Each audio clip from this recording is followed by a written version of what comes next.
Ok. Good afternoon, everyone. Boa tarde a todos. Sejam bem-vindos a mais uma série de conversas de saúde digital. Desta vez vamos ter umas conversas 100% em inglês. So I'm going to change to English to greet everyone that has put his name to join us in live, but also, of course, we know many of you are busy people and you may be listening later in your own time availability. My first word is thank you to my guests. They are connecting from around the world, which means always that for some of them, the time zones and the convenience is not very convenient. So a special thanks to Alvin Marcelo, because over at his time zone somewhere in Manila, it's really in the middle of the night. But I mean, Clayton is connecting from Copenhagen, I presume. Well, we never know these days where people are, but it might be. And over there, it's almost 8 p.m., which in Danish time is way after dinner. Elaine has just wake up in sunny Canada, perhaps. I don't know. Are you in Canada at the moment, Elaine? I am, but it's mid-morning. We're okay. Mid-morning. So that's not bad. Stefan, yes. You're in Malta today or somewhere around Europe? I'm in Bad Hofgastein for the European head for Gastein. I'm here. So very good. So we want to know news from there, direct from the stage and from the corridors. And Uleta is here with me in Lisbon, although her heart is somewhere in between the US and Africa. So, I'm in Morocco. Oh, you're in Morocco. I thought you were. Anyway, same time zone. And then the second word is to my ISCTE executive education team. They always support these initiatives. Short notice sometimes. So they did manage to bring more than 100 people that have registered.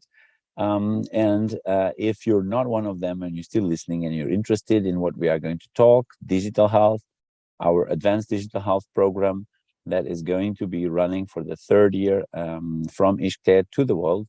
And we increasingly have students from outside Lisbon, from outside Portugal.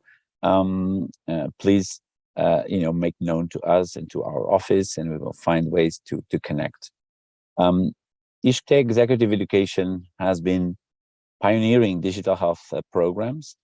This one, but also last year, we started the digital health program for China in English.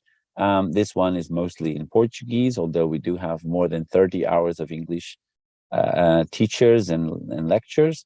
So if you're not Portuguese, but you still want to learn something from us, you can also reach out and say, can I do part of the program?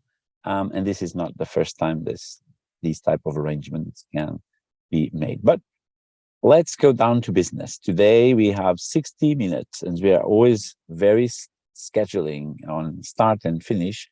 And really what we want to know is what's new.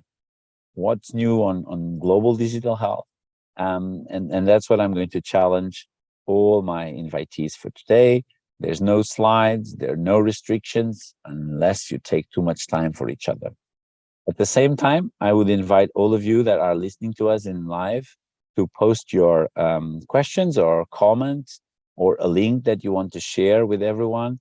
Just feel free to do so in the YouTube channel, and that will be digitally directed to me, and then I will voice it to our guests for comments, for answers. Clayton, you were the first person that we invited for the first round of our digital talks more than 3 years ago. And at the time, I asked you, what was the role of WHO Euro in digital health? So my first question goes to you. First, what is now the role? How has it changed? The role of WHO Europe over the last 3 years, I guess. What's new in that role? As we see more of it. And we also saw WHO Europe in Porto, in Portugal, not more than 3 weeks ago, and hosting an amazing event. What were the main things that you think or somehow surprising for you that, as you said it, are already an experienced wise man in digital health? What also surprised you? What would you highlight as new topics, new trends, or old topics with new perspectives? Over to you. Thanks very much, Enrique. And it's really an honor and a pleasure to be back here with you in these sessions. And I think we're receiving very good feedback on the education program, and more interest is also coming to our attention. So let's start very much with the changing role, as you've asked about, of WHO. So just, I think in the past 3 years, certainly there's been, I would say, a very obvious increase in awareness around the need for digital health and the role of the international community within the 53 member states of the European region in terms of setting directions that are really garnering digital solutions that actually benefit all. So very much not simply looking at digital technologies as investments and add-ons to the health system, but what's involved in digital transformation as a whole, and what from a public health perspective can WHO offer. So there's been more calls, more demands for WHO to, I think, extend its traditional role to have a lot more presence in terms of measuring and monitoring the impact of digital health technologies in their various flavors. How do we do that within Europe? And really trying to bring together, I would say, public and private sectors around a common theme of providing digital solutions accessible by everyone. So that leads me nicely into a segue into what's new. So as you mentioned earlier this month, on the 5th and 6th of September, we were honoured to be co-hosted together with the Portuguese National Health Service and indeed the Ministry of Health to host the second WHO symposium on the future of health systems in the digital age in the European region. So a very long title that actually brought together around about 570 people physically in Porto and about another 1,000 online to discuss really some incredibly interesting topics that really get very quickly right to the heart of some of the key issues which ministers of health are grappling with in terms of digitalization of their health systems. It also coincided with another new thing, and that is the release of a new WHO European regional report on digital health called The Ongoing Journey to Commitment and Transformation. So what was different about this event? Well, firstly, the whole event really was underpinned by themes of trust and transformation, which within the public health space are themes which are really permeating right across the different portfolios and different perspectives. And in terms of digitalization, it's really used to guide the digital transformation of health systems in Europe, and the importance of incorporating the views of patients and healthcare workers in how they interact with technology. So I think, to come back to your initial question, how has the role of WHO changed? I think we've moved beyond arguing for the need for the technology to actually now looking at, well, how do we implement that in ways that actually establish people's trust and ensure that, for example, data is handled and concerns of individuals about privacy are appropriately informed and appropriately dealt with. So the symposium in itself was really more of a recognition now than previously of the need for sustainable investment by health authorities in digital health. But also it really very quickly got to the core of the duality of digital health. So significant opportunity contrasted against potential challenges. And in particular, the vulnerability of society to misinformation was a really big key theme that came up again and again in what they were calling a post-truth era following COVID, something that really carefully needs to be considered in terms of not only issues such as vaccine hesitancy, but also establishing trust for the use of digital health services. So what really importantly came through, and I'll finish after this initially, was the key risk that the digital transformation of health systems can pose in terms of creating a digital health divide. Now, this is not a new theme, but certainly it came to the very forefront of a lot of the discussions which took place. So the real risk of millions of people being marginalized or who are still unable to use and benefit from digital health technologies came out not only in the symposium, but also in the report which received data from these 53 countries. So the call to action was really to urgently deal with inequities that still exist as preventing people and some of those who can really benefit mostly from digital technologies in allowing them to provide access to exactly that. And to ensure that initial emphasis, or I would say enhanced emphasis on particularly digital health literacy is given to ensure that everyone can enjoy both access and use of digital health technologies confidently, and particularly, again, those that are most marginalized and tend to stand to benefit greatly. Back over to you. Thank you very much for this fast overview. I mean, you mentioned several topics: theme, transparency, trust. I wonder if Elaine, over there where you sit on the other side of the Atlantic, I mean, these topics are the topics in Canada, or people are discussing other things in Canada? I'm sure they are. I mean, what would you point as the three biggest challenges in Canada digital health? I mean, Canada has led the way. Things like Canada InfoWay, it was very, very big on digital skills, something Clayton did mention, but I'm sure just because of lack of time. And I wonder, I mean, two things I want to ask you. So what about Canada for opening? And then I know you have a tremendously active role in medical informatics around the world. So we will have a little bit more about MedInfo from a direct report from Myron. He taped his report because he cannot be online right now. So we'll know about that conference, which was the biggest medical informatics conference this year. But I know you also follow others. And especially in the Americas. I mean, you are very familiar with the American Medical Informatics Association and their work. Is it the same topics, or the Americans and the Canadians look at digital health with different eyes and different priorities and perspectives? Over to you. I don't think so. I think we are all looking at from a global perspective in the same respect. And I think the pandemic ignited us, or those that weren't listening to those that were trying to ignite it for the last 20, 30 years. So I think we're all in the same boat, from Canada's perspective. So a lot of people, you hear about Canada's universal healthcare system. It isn't one system, it's 13. So each province and territory is governed by their own healthcare system. And so Canada Health InfoWay has been given a big tranche of funding from the federal government to sort of through that getting to post-COVID sort of era, we need to do something.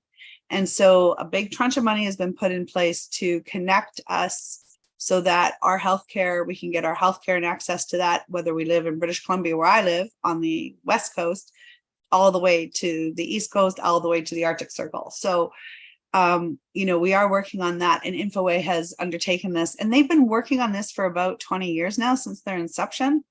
But really the fire has been set, and it's interesting to see. So what's new is that there's more money. That's what you're saying. There's money and investment, and I think that's key, right? Like, we can talk and talk and talk, but we need to have this investment, which I'm calling buy-in.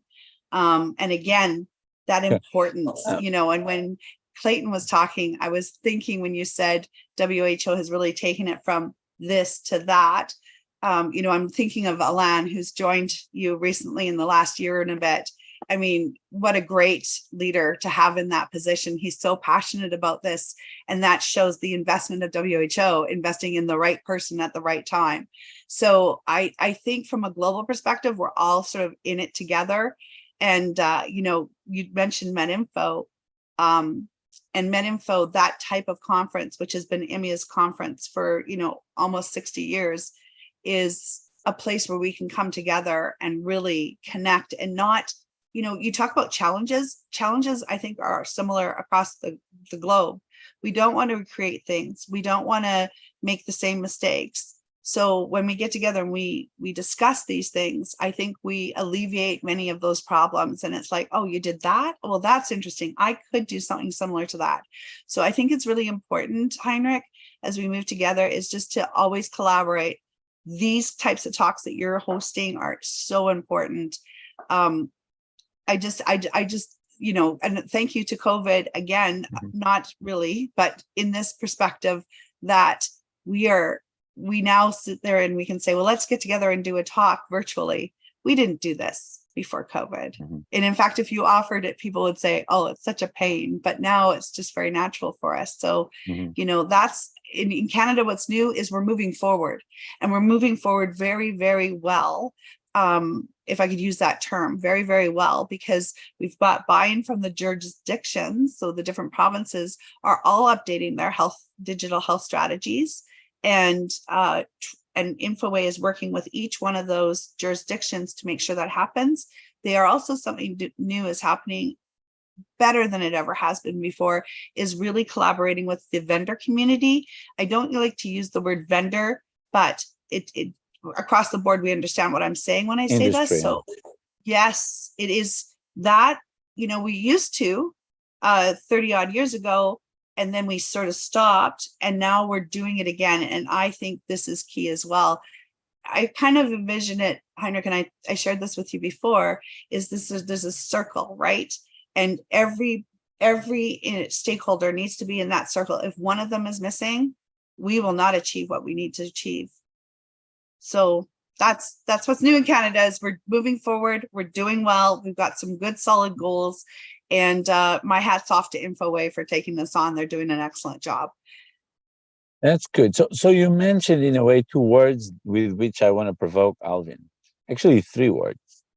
The word networking, because he's doing networking for many years, before COVID, before Zoom, before Teams, before GoToMeeting, before WebEx, before all the telecom, not so efficient, not so easy to use, not user-friendly systems. He's also passionate about the word strategy, and I wonder if he feels that in his part of the world, that word is as simple as you just said. Every part of Canada is updating their strategy, and then you talked about an agency, in this case, Canadian Infoway, and so I wonder about digital agencies and authorities. And these are my 3 provocations to Alvin, because of course I know he has a lot to tell us about this from a sort of a Asian perspective, multi-countries, of course, your country as well. Free to talk about that, but bring us news from Asia, West Pacific. Over to you, Alvin. Thank you, Enrique. Good evening, good morning, and really good early morning over here in Manila, Philippines. It's early morning, but I think this is important, Enrique. So I said yes. I know that you're addressing an important thing in digital health, not just in Europe, but also in the rest of the world. And I also wanted to introduce your community to the Asia Ealth Information Network. It's a community of 25 plus countries, 1,800 plus individuals. We formed it 12 years ago because we all had the same problem. The Ministries of Health in a WHO meeting realized that they could not get private sector data because even within the Ministry of Health, they did not have access to all of their program data from HIV, tuberculosis, and maternal care. And from that understanding of a common problem that we all needed to have interoperability, we came together and formed this network. And we found it to be very powerful and practical because apparently when you put heads together, people start sharing their battle scars, their pain points, and also their solutions. So apparently there are small solutions to some problems that are common to different countries, and they form a set of kindred spirits, so to speak, and they started to trust each other and start to ask each other, what should we do? And that's where we all agreed, well, we have to start somewhere, and it starts with governance. And governance is basically the thing that we need when there's a very complex problem in front of us, and you need many stakeholders in that circle that Elaine mentioned. There needs to be somebody leading and herding all of these different stakeholders around the table, and setting a vision and letting all of these talents and tools coming from the stakeholders come out of the woodwork.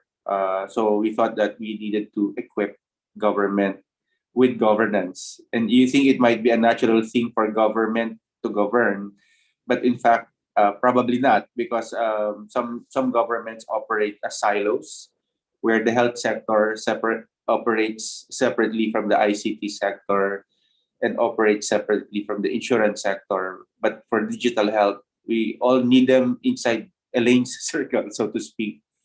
And the agency of each each one's unique feature needs to come to play, because this digital health, which is led by the Ministry of Health's vision to decrease maternal mortality, will need the infrastructure of the Ministry of ICT, and it will need the financing from the Social Health Insurance Agency. So all of these different stakeholders in that circle need to be governed. And that's where the strategy then comes in. How do you bring them together, and how do you tell them to work together towards a common vision? And here I appreciate the WHO's global strategy for digital health. We thought that that was a ground breaking document. Some countries already had their strategies, but it became very clear when WHO released that global strategy that networks are actually very important, and that government work will only succeed if there's support from civil society. And so that's where we're positioning AHIN. AHIN is the civil society support to governments so that their national digital health programs will succeed. And that agency, I think, like the Canadian InfoWay, we need to have that. And in our part of the world, Indonesia is showing the way. They formed the Digital Transformation Agency. In Malaysia, they formed their National Ealth group.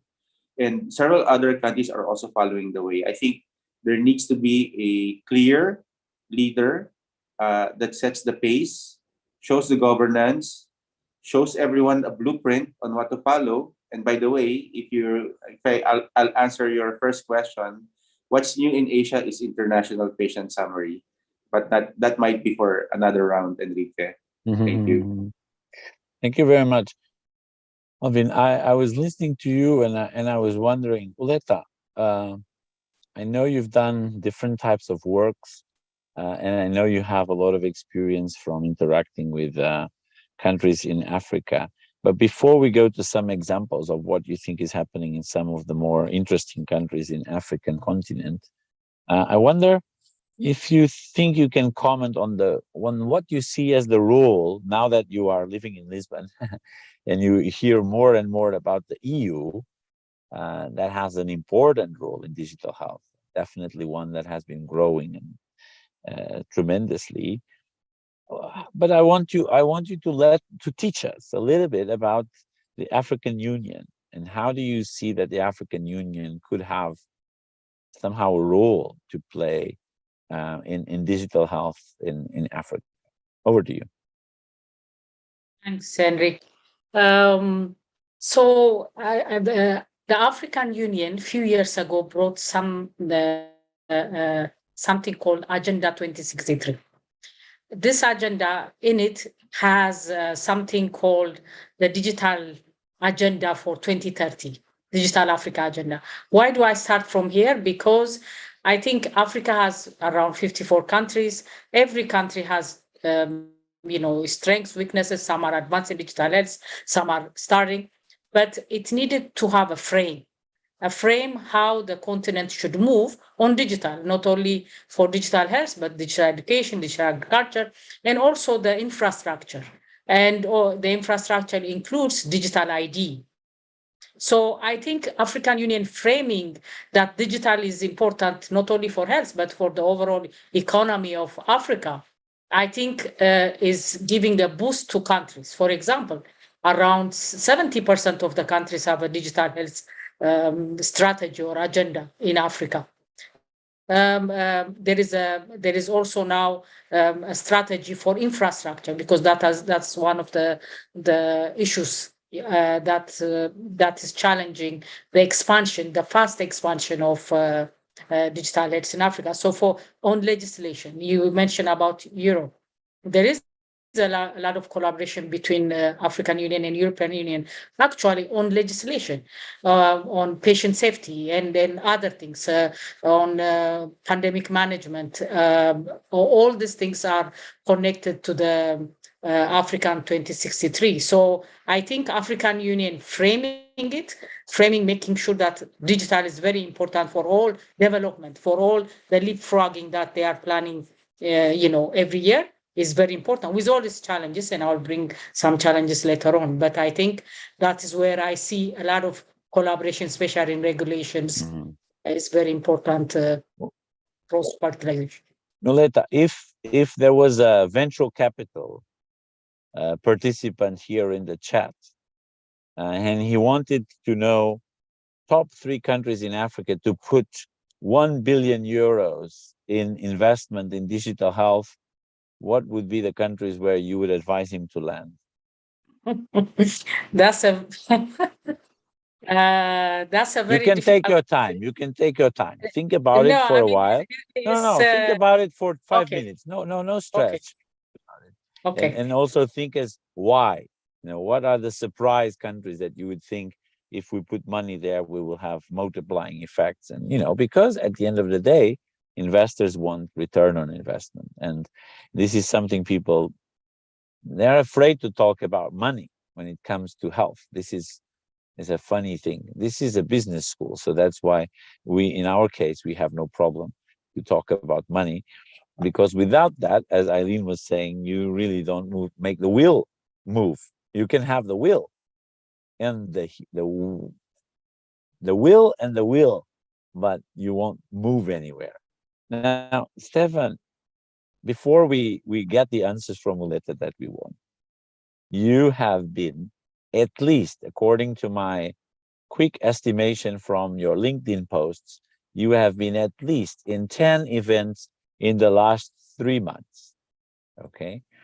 So I want you to prepare, not yet, answer, to prepare 1 word per event on the last 10 events where you were. During the video that I'm going to pull from Myron Godinho, which I will put in a second. But before you go to your task, so 10 events, 10 words, 1 word per event. You cannot repeat the word. Tell us a little bit.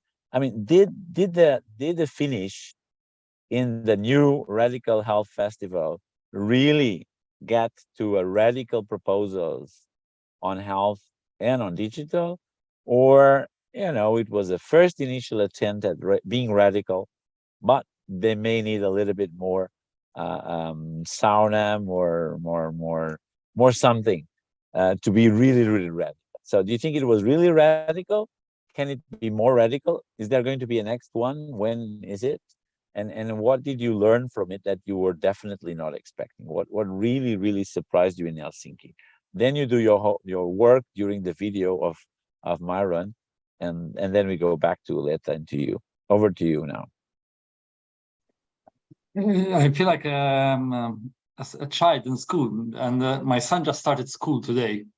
So it's very good. appropriate, that you're giving me homework, Always good to feel like stress and having to outperform, especially because you've been outperforming on, broadening and connecting everyone. Over to you.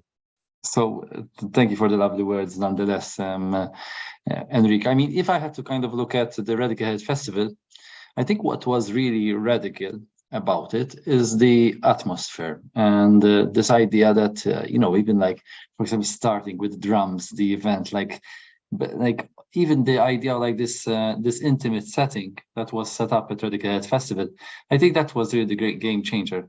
Also, what I really appreciated as well was there was a very, very strong focus on the patient.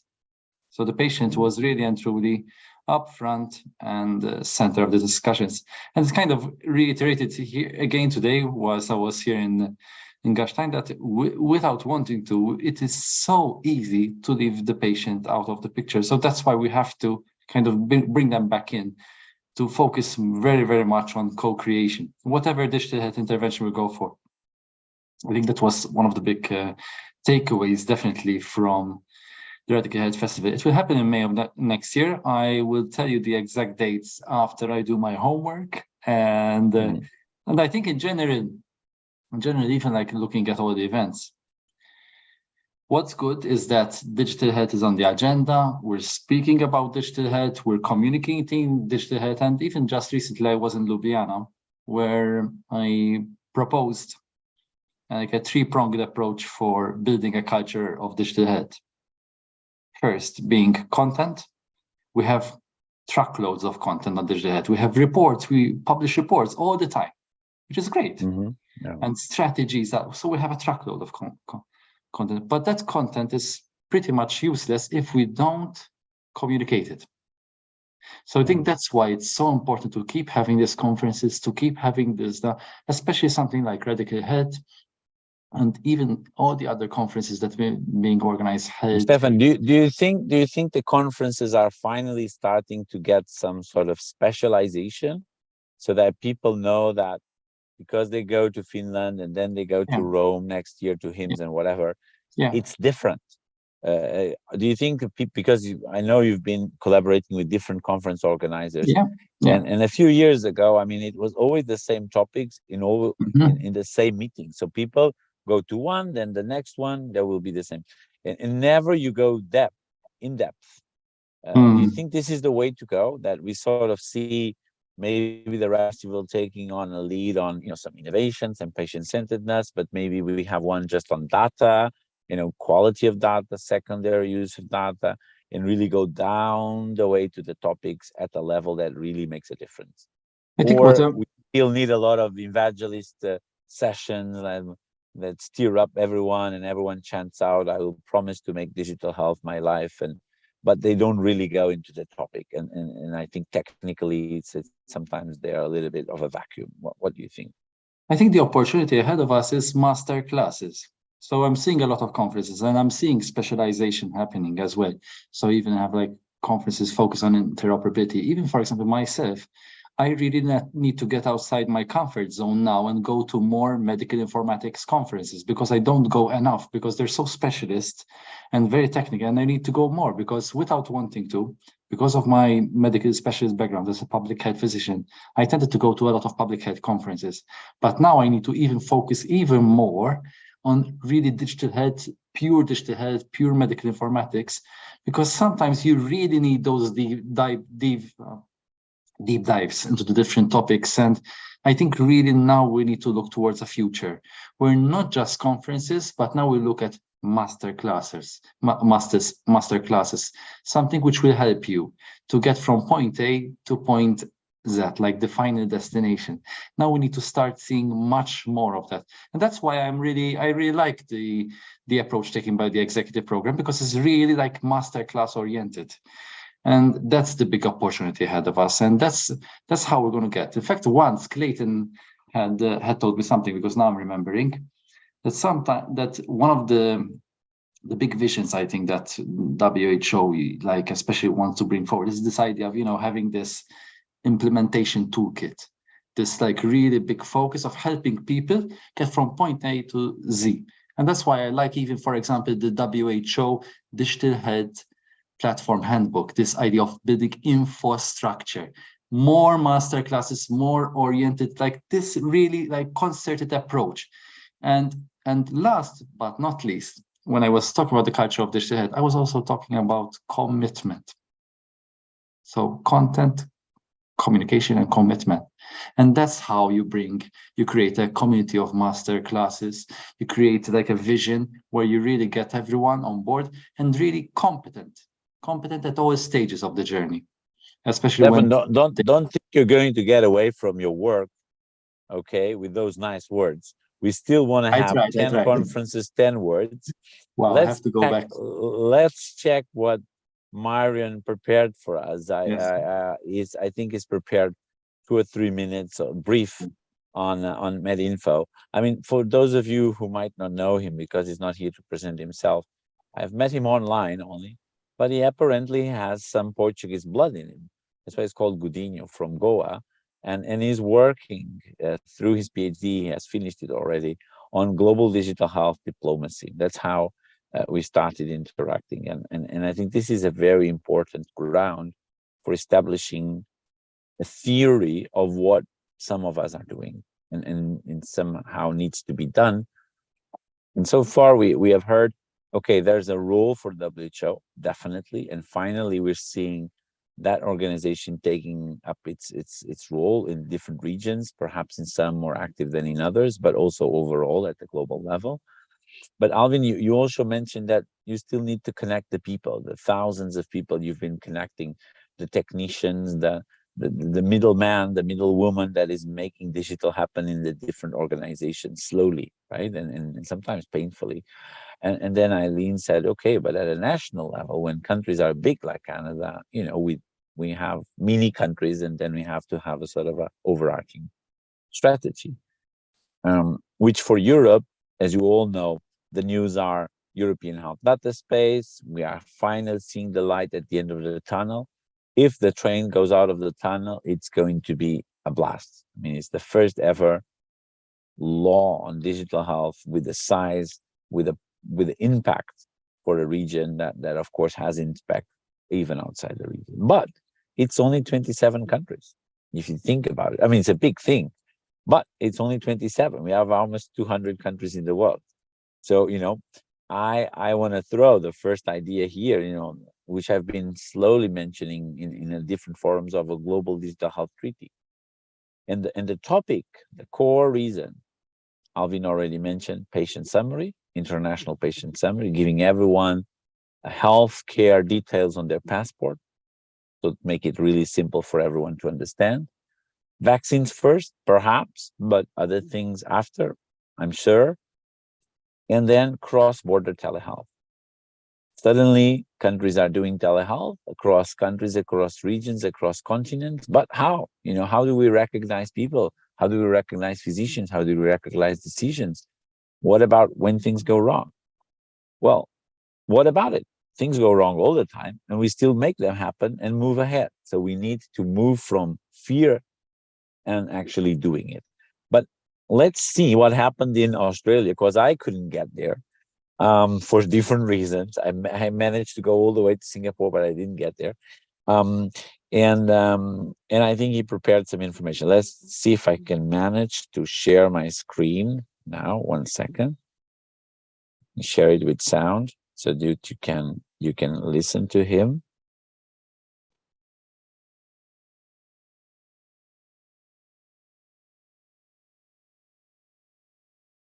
Very good morning, afternoon, and evening to everyone, depending on where you're tuning in from. My name is Myron. I am a research fellow at the Westmead Applied Research Centre at the University of Sydney, and today I'll be talking very briefly about what digital health diplomacy is. So, diplomacy is described as the profession, activity, or skill of managing international relations, typically by a country's representatives abroad. It requires what is described in the flowchart here as establishing trust first, then articulating shared values and norms, determining common aims, objectives, and approaches, and then from those being able to formalize codified agreements in the form of a treaty or a memorandum of understanding, or MOU. We started thinking about what digital health diplomacy might look like, and it's based upon several observations that Enrique started by making, and which we came together as part of a group to explore in more detail. Very quickly, global health diplomacy is a slightly older concept and has been described as the multi-level and multi-stakeholder negotiation processes that shape and manage the global policy environment for health. It is also described as a political change activity that meets the dual goals of improving global health while maintaining and strengthening international relations abroad. Global health diplomacy, in the midst of the modern world, is also intersecting now with data diplomacy, knowledge diplomacy, science, technology, and innovation diplomacy, as well as development diplomacy. And I think somewhere in this space is where we can situate the concept of digital health diplomacy.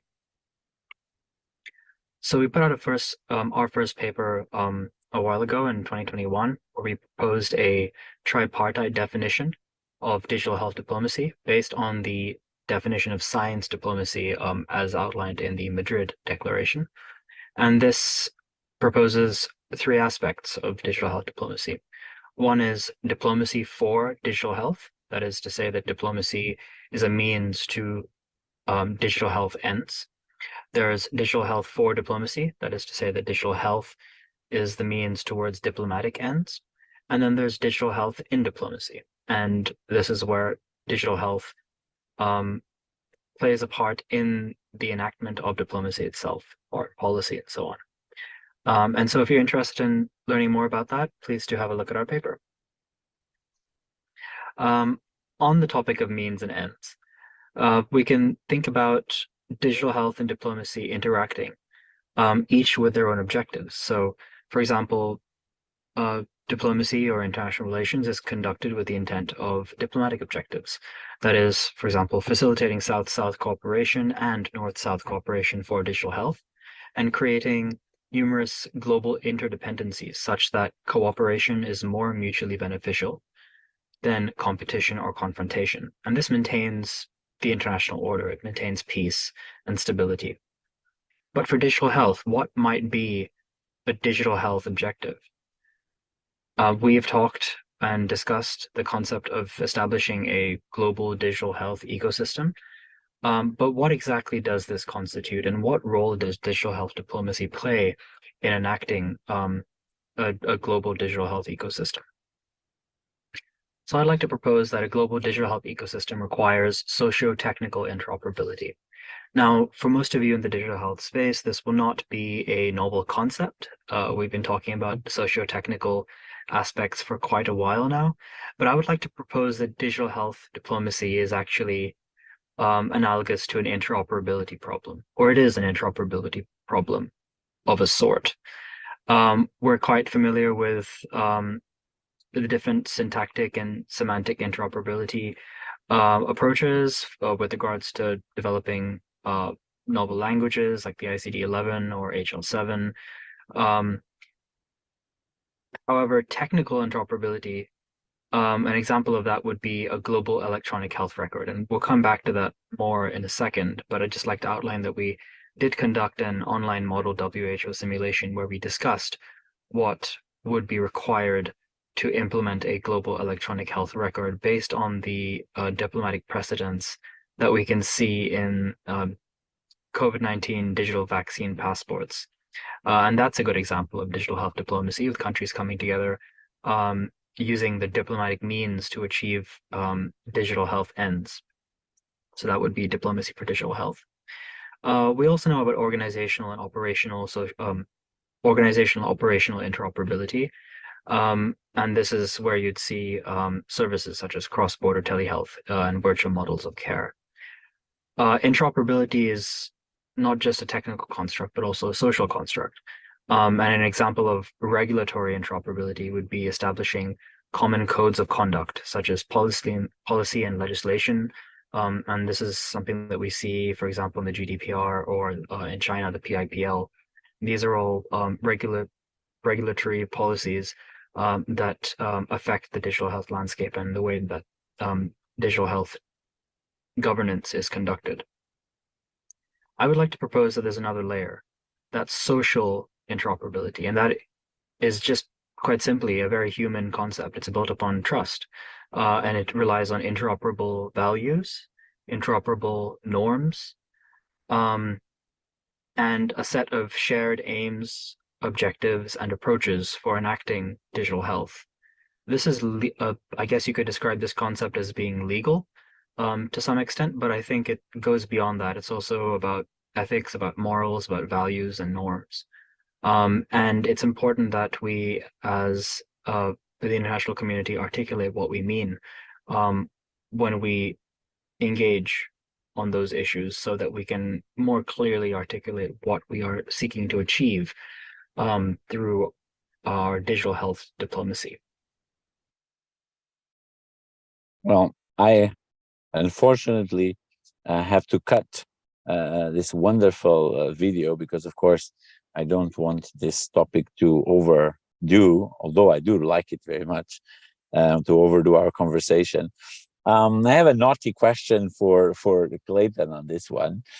So prepare, because you will need to prepare this one. It's basically, I mean, European region definitely is a difficult one for diplomacy. So over to you later, after Uleta and Stefan show us their homeworks, literally homeworks because they're home.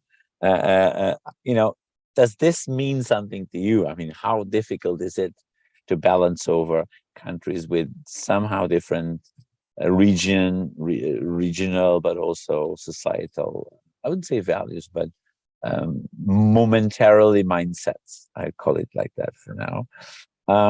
Uleta, we need 3 names to put our money. So those everyone that is hearing us, you can still make questions on the chat. We'll still have 10 minutes. So any question you might want to put now is the moment to do it. Otherwise, we won't have time to cover some comments or questions. Uleta, tell us the 3 countries where you recommend Alvin with a bag full of money to land and do some south collaboration.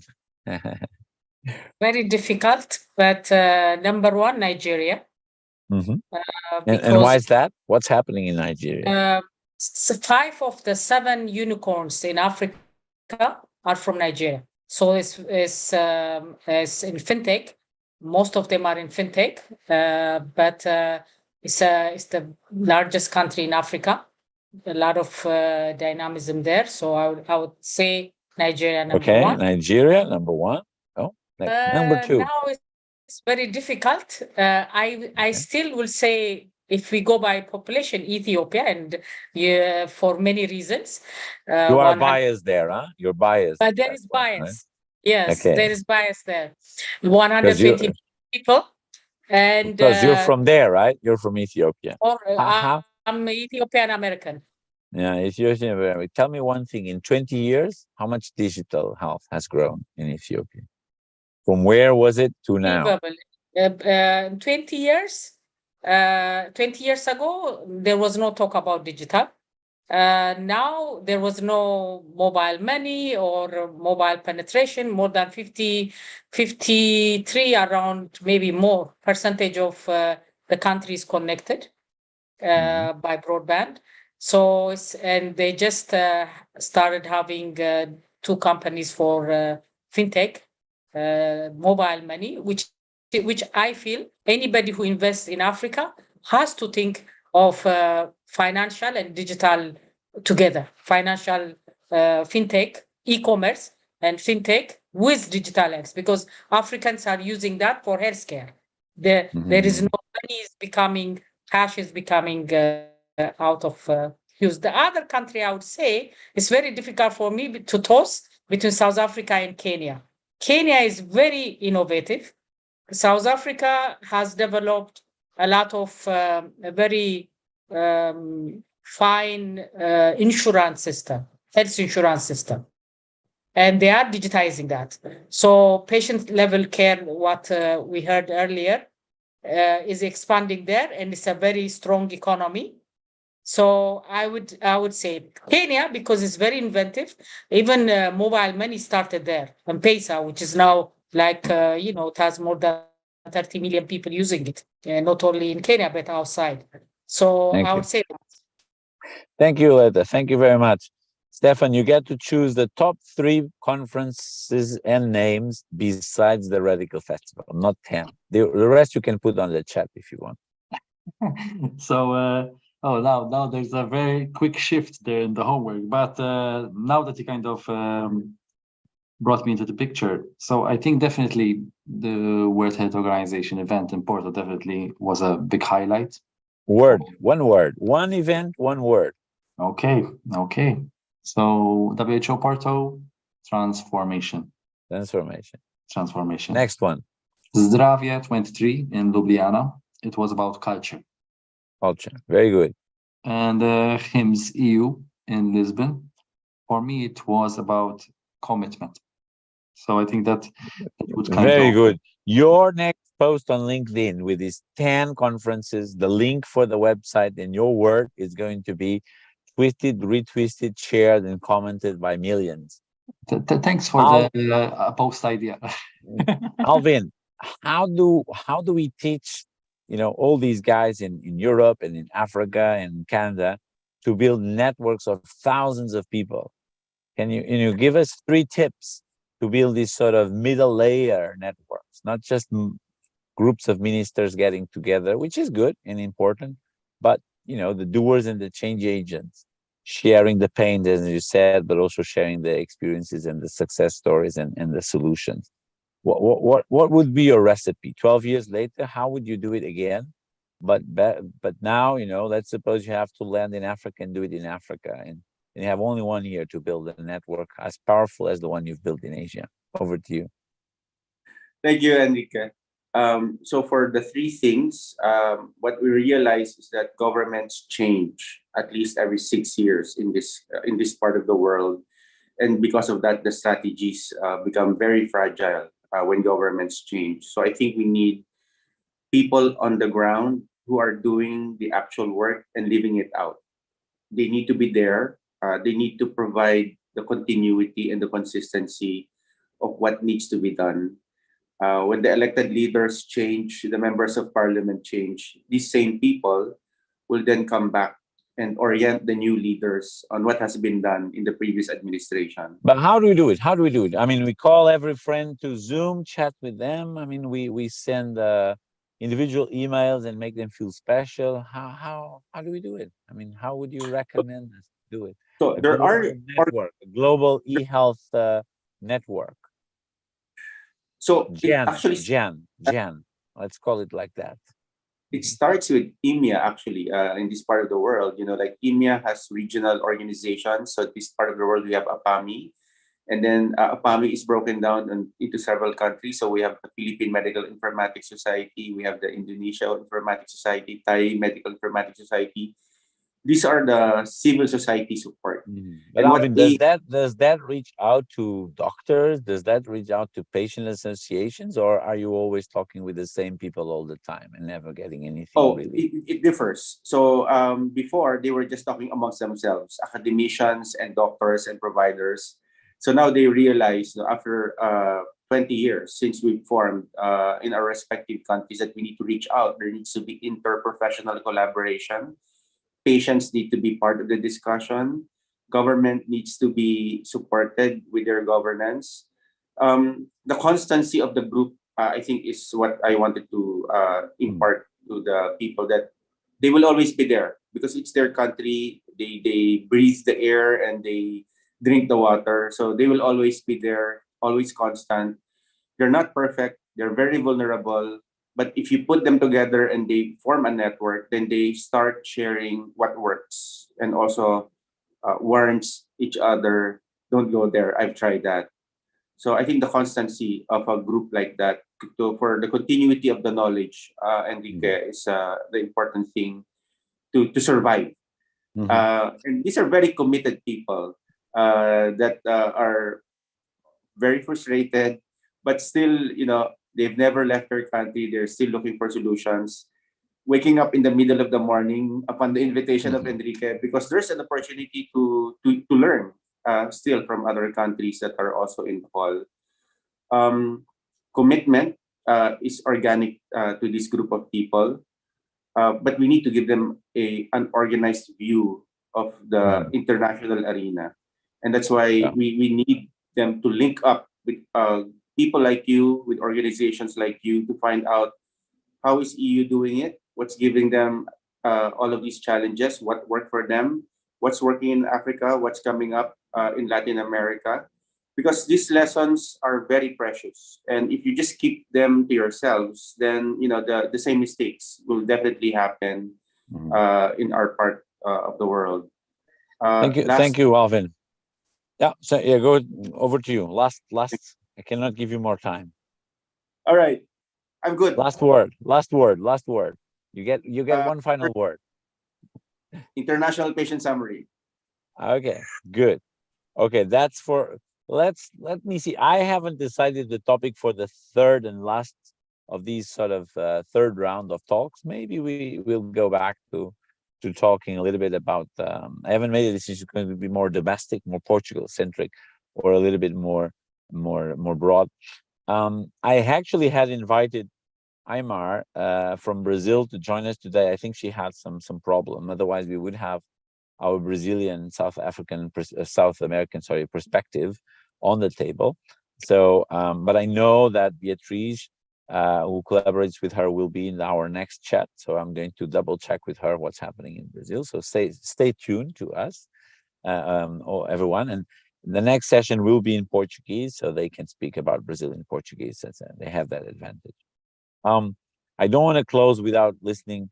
Clayton, did this theory of global digital health diplomacy or digital health diplomacy, does this help you on your work? I mean, does this sort of academic contribution actually helps thinking about the work and the way WHO can position? Because of course, historically, WHO was not designed to talk about digital health, right? I mean, it's in its inception, and now we're all expecting it to play a role.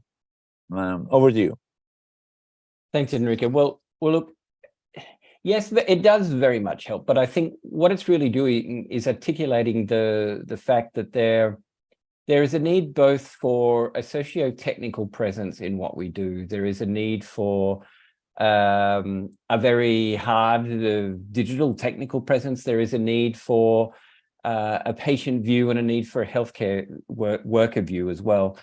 So really these theories, what they're doing is bringing together what I think we already know and what many of the topics we've discussed today, that the idea of us really exchanging information and learning and internalizing this information means that we have the ability to actually bring our own health systems together by learning from the mistakes and the successes of others.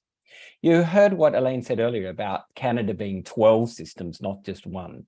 Many countries look like that. So there's a lot of shared lessons that we can actually have.